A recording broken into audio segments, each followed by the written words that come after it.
everyone, it's Hermione and back to school season is in full swing, so I have some more back to school DIYs for you guys.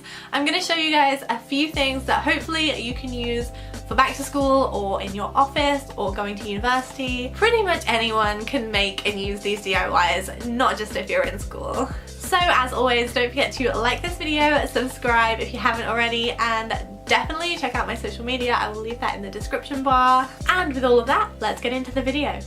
The first thing I'm going to show you guys how to make is this pencil case, and you won't believe it, but this is actually made from a cardboard cereal box. But don't let that fool you, because it is very sturdy and it will hold a lot of school supplies. So start by taking your cardboard box, and then you're going to measure how tall you want the case to be. This is up to you. Mine was 3.5 inches. Draw that line across the front and sides of the box, and then for the back you're going to want to extend it. So measure the sides of the box, add this number onto the height of the box, and then add an extra bit for the flap. Then you're going to want to cut that out, and what you're going to have is a box that looks like this. It's going to be much longer in the back so that you can bend it over the top. Pull apart the sides of your box and then lay it flat. We're now going to create the top where the flap comes over, so draw a line across the box and then that width of the side of the box as we talked about earlier. Fold these over and score them so that they create the lid of the box. I gave mine a coat of paint. This is optional, but it does stop the packaging showing through your fabric and your paper. So I laid it on the fabric, and then I'm just cutting up the seams of the box to make it easier to fold.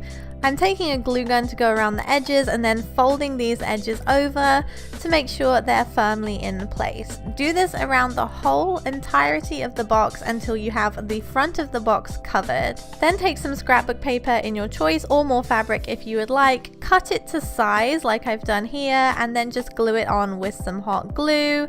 This will create the inside pattern of your box. When that is finished, you're going to want to fold over all of the moving parts again so that you can go ahead and glue your box together. I'm using hot glue for this again because I feel like it really works well for mixed medias such as fabric and paper together.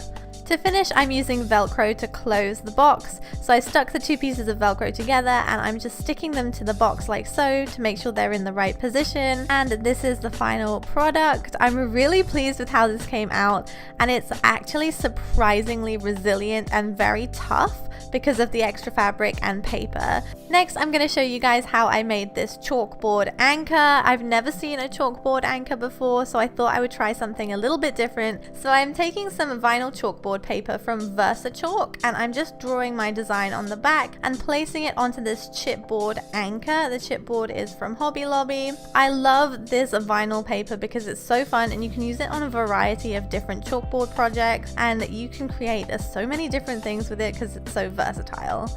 I decided to paint it blue on the sides, but I didn't like it, so what I'm doing is going in with a Sharpie pen and going around the edges. This also hides any mistakes you might have made. Then I'm having fun decorating the chalkboard in multiple different ways. This is so much fun. I'm using the chalk pens. These come in a range of thicknesses. They've got the thin ones, the thick ones, and I've got the neon ones, which I think is so cool, but I'm using plain old white. This is what came with the vinyl paper itself. And then I had a little bit of fun making this henna design, which maybe doesn't go with the nautical theme, but I thought was so cute. So if you guys try this, have fun and let your imagination run wild. Next, I'm making a desk organizer. You can prop this up on your desk or put it on your wall, and this will help you keep everything that you need to remember in one place, whether it's dates on a calendar or notes. So I'm taking some contact paper drawer liner from Target, and I'm covering this canvas board with the contact paper. I'm laying it flat on the table and placing the canvas on it upside down. I found this was the easiest way because contact paper is quite tricky to work with, and then I went ahead and flattened that out, making sure there were no air bubbles. So then I'm going ahead and making the note board, the dry erase one. So I'm using some scrapbook paper and tracing the glass of a photo frame that I got from the dollar store, and then I'm going ahead and cutting this out. I'm doing one as a note board that's dry erase and one that's a calendar. So I printed this off on the computer. I just really whipped it up on Microsoft Word and printed it out really quickly, and I'm putting them in these frames that I got from the dollar store. I emptied them and painted them pink because, you know, I love pink. These frames were really difficult to work with, so what I did was I hot glue gunned 3 sides, leaving the top open. That way I could pull out the scrapbook paper or the calendar every time I wanted to change it.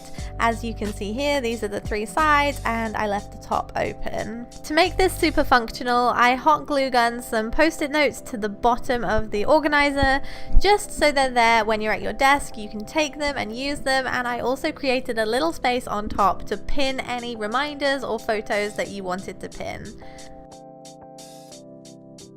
And finally, here is a really quick and easy way to DIY some of your notebooks and make them look a little bit more exciting.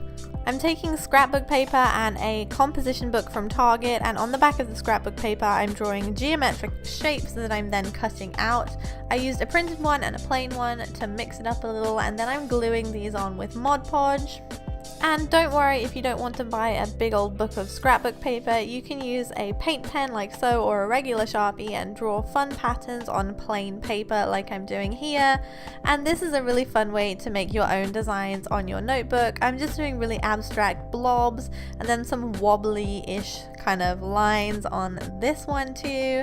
And this is the finished result, and you can let your imagination run wild and use whatever kind of print or patterns to make this geometric style notebook.